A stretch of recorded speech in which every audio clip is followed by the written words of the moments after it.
Fox Business Alert, one of the meme stock crowd's favorite names, is on the move upward. Shares of Hertz climbing about 4.7% on news the rental car company will now start selling pre-owned vehicles on Amazon Autos. Under the partnership, customers can shop from thousands of used Hertz cars, digitally sign paperwork, and complete their purchase either online or they can pick it up at a Hertz location.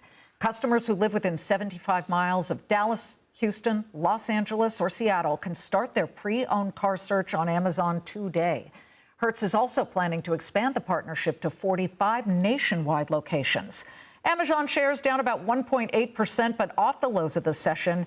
You know, there is no doubt that the tech and e-commerce giant is a household name for consumers. It's also a core artery in the heart of 97 of the Fortune 100 companies and hundreds of thousands of small businesses worldwide.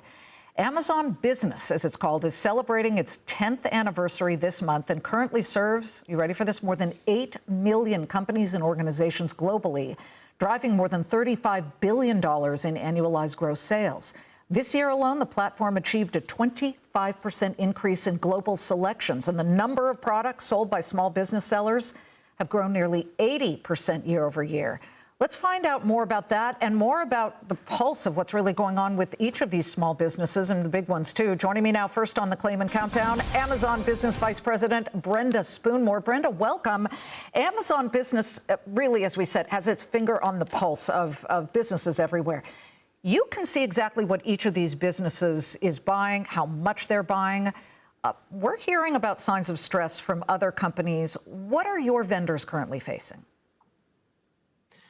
Well, we're actually seeing buying still across the spectrum. In fact, what we're seeing our customers do is consolidate their suppliers. So what they're doing is it's very difficult for them to manage multiple suppliers in this environment. And by consolidating their suppliers, and that means across all of the different, it could be business essentials, it could be agricultural products, it could be commercial goods. But by consolidating those products into one order, they're able to get better visibility into that spend. And so we're continuing to see companies buy across the spectrum and really consolidate those purchases into one platform. I see. Okay, that's really interesting, because in the past, what I hear you saying is that they would buy from a whole bunch of different vendors. Now and I would assume the way they narrow it down to just one or two is by price. They're looking for the best price. Well, they're looking for a number of things. I mean, certainly, everyday low prices and things like business discounts are super important to them. But actually, consolidating vendors allows them to drive efficiencies inside their organizations, right? So you're managing fewer suppliers, you have fewer deliveries to manage, you can ensure that you're getting the same costs. And by the way, you can negotiate better prices if you can see across your organization and negotiate on bulk.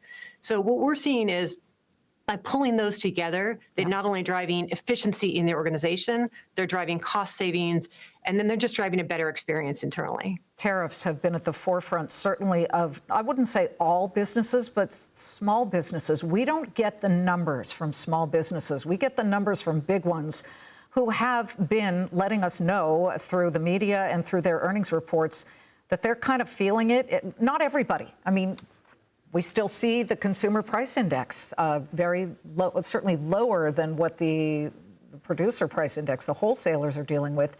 But when you look at the tariff picture, what are you hearing from the small businesses about how they're being affected? I can't really speak to tariff impacts on SMBs in particular, but what I can tell you is that what we're seeing. And what we're seeing is that small and medium-sized businesses are starting to buy in bulk to drive those discounts the way that large enterprises have been doing this forever, but what we're now seeing is small companies driving consolidation in their purchases. And in fact, those quantity discounts that they get as a result of that have driven $25 million in savings for those businesses so far this year.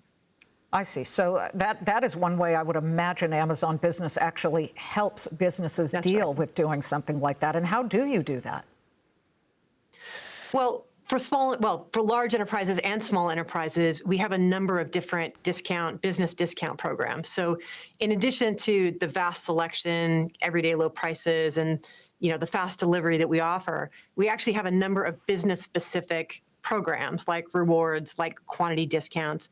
And in fact, I think I shared with you a minute ago, small businesses have achieved $25 million in savings this year alone but across the board, we've seen $150 million in savings just through those quantity discounts. So that's one of the ways that customers are looking to save money and then reinvest into their own enterprises.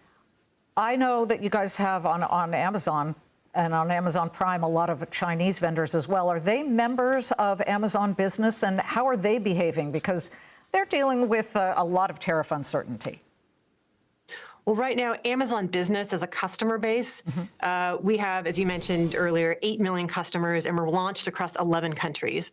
And so right now, those countries, it's North America, it's EU, Australia, Japan. And so our customer base right now does not include China from an Amazon Business perspective. I see. Okay. But let's just say it's South Korea. I mean, we know that some of these countries are dealing with tariffs. I mean, Japan, 19%.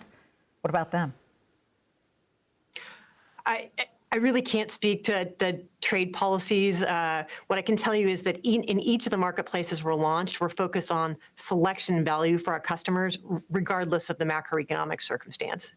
Yeah, it feels like this is a growing business, 10th anniversary. Congratulations. And once again, Amazon just growing and growing with 8 million businesses under this one roof. It's pretty fascinating. Brenda, good to see you. Thank you.